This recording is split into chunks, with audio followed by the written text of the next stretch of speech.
And we are live. So, welcome back. The second stream of the day. I am the American Werewolf. Welcome to an American Werewolf in New Jersey. This particular stream is about what I think is the best movie I've seen in 2023, and that is Nefarious. And Nefarious is unlike any possession movie I've ever seen. In terms of horror, one of my favorite genres of horror is possession films. And, well, I mean, hold on. Here we go. Just bringing it up here. Well, so, I mean, possession films start out basically with The Exorcist. And, that's going to go down as one of the all-time great films across all genres and possibly, probably many people's number one horror film of all time. We go into other types of films, and The Exorcist has a franchise, and, they've still got more movies coming out this year. We'll see how that goes. You've got other types. Some are better than others. Exorcism of Emily Rose, that's pretty good. Deliver Us from Evil, The Rite, these sorts of things. But I kept hearing about this other film called Nefarious. And I kept hearing good things, and I kept hearing good things, and then other people were tanking it. Directed by Chuck Konzelman and Carrie Solomon. Written by both, starring Sean Patrick Flannery and Jordan Belfi. So I was trying to find it on my local cinema, and it wasn't dropping. It wasn't dropping. The next week it wasn't dropping. The next week I'm down here in the southern part of New Jersey, and the closest I ever got to seeing a screening of this was all the way in Delaware. So it didn't drop. It had a very limited release, but I just kept hearing fantastic things, that it was being panned by professional critics, but that fans were loving it. And then I heard this really strange thing, that this was actually a faith-based possession film, and I had no idea what that meant. Until recently, I found out that it had dropped to video on demand, not the $3.99 video on demand, $4.99 video on demand, but $20 to rent only for a 48-hour period, YouTube, Amazon, so on and so forth. And I was on the fence because I don't like to pay for rentals. I'm a physical media guy. And so, the idea of paying $20 just to rent a film, really wasn't jumping out at me. But then I figured, something between gas and the price of a ticket and, maybe some popcorn, I'd be spending way more than that if I even went to my local multiplex. So I said, the hell with it. And the other day, rented it on Amazon. And let me just say that it is a very special film. It is the best movie that I have seen this year, and possibly in the top two of all possession films that I've ever watched. And some of them are really bad, and then you've got some that are just cinema. I think that this transcends into cinema. That's what this actually is. It doesn't have the standard gimmicks that most possession films have in terms of spinning heads and pea soup and exorcisms and things like that. There's no resolution per se to this. It just kind of goes on. And the most amazing thing, there are really no special effects in this. That's how good this is. And it's horrifying because it's only dialogue. It's a straight dialogue film. And you would think in terms of horror that would have no possibility of success. But I'm here to tell you, you would be wrong. you would be wrong. This is a fantastic, fantastic film. I cannot recommend it highly enough. If you're going to go to the movies, I would just as easily recommend you stay at home, sit on your couch. The best seat in the house is there on your couch, and just rent Nefarious, because it is fantastic. Let's get into it a little bit. Basically, Nefarious tells the story of Edward Wayne Brady, which is played by Sean Patrick Flannery from the Boondock Saints, and I think from Powder. I hadn't seen him in a very long time, so I was glad to see him again. And oh God, what's the name of the other? Jordan Belfi, who plays Dr. James Martin. And so the story is basically Edward Wayne Brady, played by Flannery, is set to be executed as a serial killer at 11 p.m. on this day. That all takes place over the course of a single day. And on the day of his execution, he is to be psychologically evaluated by Dr. James Martin, played by Belfi, to determine if he is fit to stand for his execution. What ends up happening, and these two people have never met before, is that when Dr. Martin appears, he meets Edward Brady, and Edward Brady promptly tells him that he is fit to stand for execution, but that he is not actually Edward Brady. He is a demon called Nefarious, short for Nefarious, which is translated to Lord High Prince, and that he is actually a high-ranking demon that has possessed Edward Wayne Brady, forced him to commit all of these murders, and actually, and a twist that I've never seen before, tells Martin that by the end of the day, he will have committed, Martin himself, the doctor, will have committed 3 murders. So, I mean, this is, within the first 15 minutes of the movie, really takes you off balance. And then from there, you really have a tour de force performance between the two, because basically they're the only 2 characters there in the film. There are a couple of supporting characters here and there. There's the warden. At one point, they bring in a priest to offer last rites, if that is requested. We'll get into that in a little bit. But basically, it starts to become a dialogue over a psychological evaluation in which the demon starts to explain in a very matter-of-fact way the long process of possession, that it's not something that happens like we see in standard movies. It's something that happens incrementally over long periods of time. If a person says yes to certain things that they shouldn't have, as opposed to no, then demons actually make progress. Their physical, mental progresses. Slowly over time, not being baptized. And this is part of what I mean about it being a faith-based movie. He starts to talk in truly religious terms. The lack of baptism makes a person much more accessible. Small little choices you may make as a child, stealing something that you may steal as a kid, causes evil to gain ground towards you. Perhaps the use of a Ouija board, which we know of as a cliched, but in terms of what you might hear from real life exorcists, are actually real ways that you can be possessed or infested or oppressed.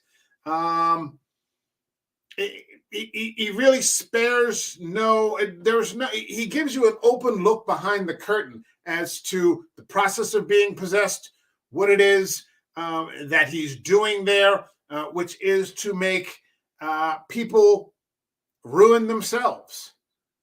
They do all of the work to make human beings, essentially form choices that lead to their own ruination. Obfuscation, not really, making a decision one way or the other, sort of trying to ride the middle line of morality, amoral positions, all cause evil to gain ground. It's fantastic. It is fantastic. As we go on, Nefarious explains to Dr. Martin that one of the murders he has committed was allowing his mother to be euthanized in a legal state here in the United States. That is one of the murders that he allowed. Dr. Martin explains, well, my mother was very sick. She was in a lot of pain. And so, this was the right thing to do, to which the demon retorts, well, it probably didn't help that she had like a $3 million estate that was going to go directly to you if you sped the process along, so to speak. You get the impression that Dr. Martin is your average person. He's not an evil person, but he's certainly no angel, but that he has made decisions over the course of his life that have compromised him. Things that, aren't necessarily things that he's wearing it like on a sandwich board or on a button. He's not a murderer. He's not a rapist. He's not a pedophile or anything like that. But he's made some questionable choices that have allowed this confrontation to occur, to have brought Nefarious into his circle, so to speak, or vice versa. We start to also get into the story of Dr. Martin's girlfriend, Melanie, who that day is on her way as they're doing the evaluation there in the prison. His girlfriend is on his way to the clinic to have an abortion. They've been together for, you get the impression, for some time. But the doctor declares he's not ready to be a father, so they're off to have the child aborted. After that, Nefarious, basically, Sean Patrick Flannery explains to him it's not an honorable thing. She's going to give up this baby because the demon is practically all-knowing. He can read Martin like a book, and he just tells him, look, you know as well as I do, she doesn't know it, that after she kills this baby inside of her, you're basically just going to break up with her. He tries to actually almost give Martin a chance. He explains to him, you could leave right now and go catch her on the phone and tell her to stop. And, even though, she may not be, this woman that you're obsessed and in love with, you could dedicate the rest of your life to sacrificial love. You've had a baby with this woman, you're decided to commit, and you're going to stay together, and you're going to love her in that way, to which, Martin responds, it's complicated, in which the demon just sort of roars laughing. This sort of middle ground that people are trying to walk clearly is something that the demon takes advantage of. He explains what the process of what their purpose is in the world and in hell. That God, the creator, creates, the demons destroy, and they do it all through the actions of human beings. He explains essentially what the war in heaven was about. And basically that he is crafting his own dark gospel to send out into the world after he dies.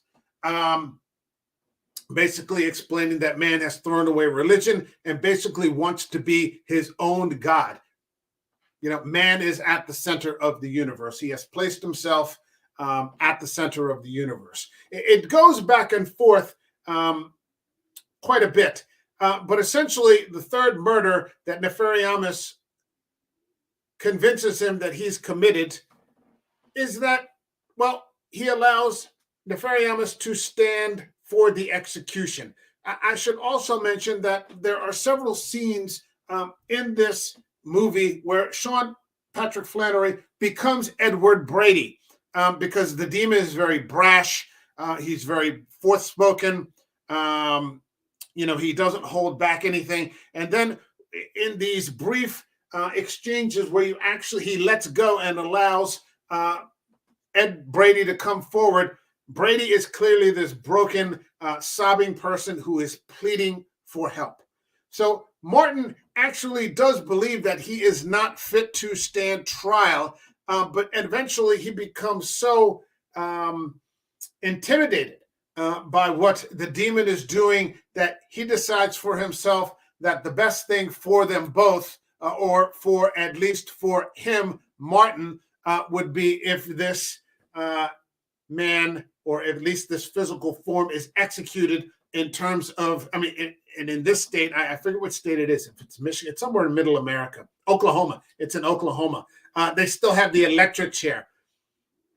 You know, the possessed body declares to the court that he wants to use the electric chair because at the last second, he's going to abandon Ed Brady and allow him to experience all the suffering that he can, even unto the last second, and then drag him down to hell, because slowly over time, through Brady's own choices, he's allowed the demon to take possession of him. It's a very different take.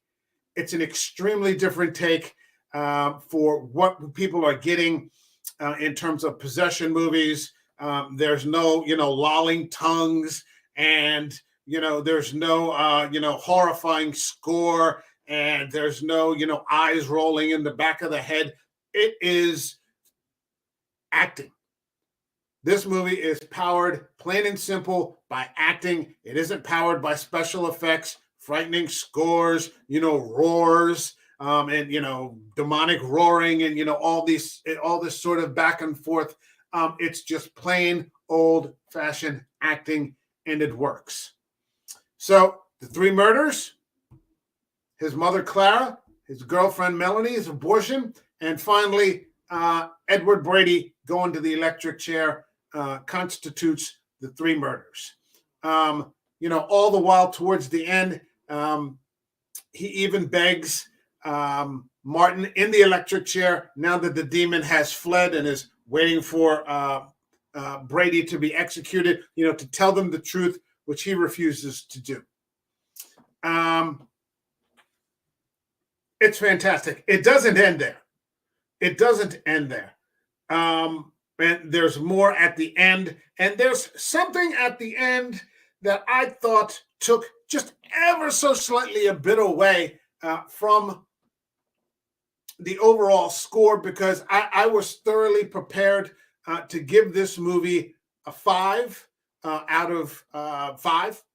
I'm going to give it a 4.5. It's just one tiny thing, and I'm like, oh, why did you do that? Okay, but I have to tell you, this is the best possession movie. The only thing I can think of, and it's a completely different movie, the only thing I can think of that might rival this is The Black Coat's Daughter. I mean, The Exorcist sits there at the top tier, but underneath that, I might put this. I think I would, just because I think it's better acting.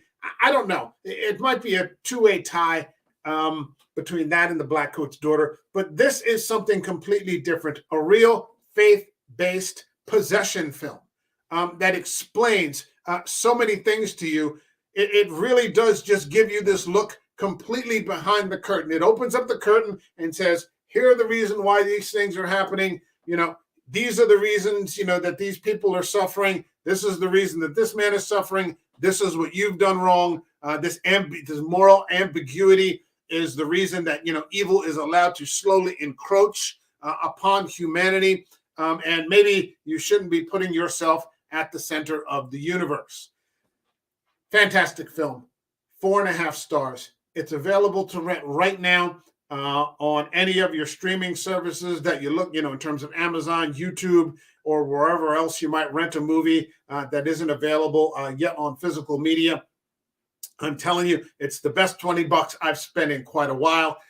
I think somewhere physical media release is in August, if I'm not mistaken. But if I were you, I would spend the $20. I'm telling you right now, it's worth it. If you're just going to see some, dumb movie over the weekend or something, actually spend the time. It's a little over 90 minutes, I think, and it's well worth it.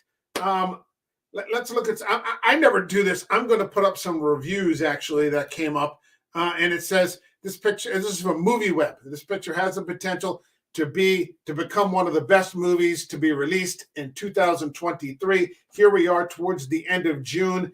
It's the best one that I've seen. And it's not just an action movie. It's not just a horror movie. This movie moves into cinema. It really does go to that highest level. Shows an aspect of the devil that any and every exorcist encounters constantly. That's from Father Carlos Martins, who's a prominent exorcist for the Catholic Church. Reminiscent of the opening scene from Quentin Tarantino's Inglourious Bastards. That's from Newsweek. The longer it rattles around in your brain, and it will rattle around in your brain, the more bone-chilling it becomes. That's American Wire. And it says real, stunning, and disturbingly relevant. It grips you from the beginning with elite level acting and superior production, and inevitably leads you to wrestle with life's most important questions. That's from David Limbaugh.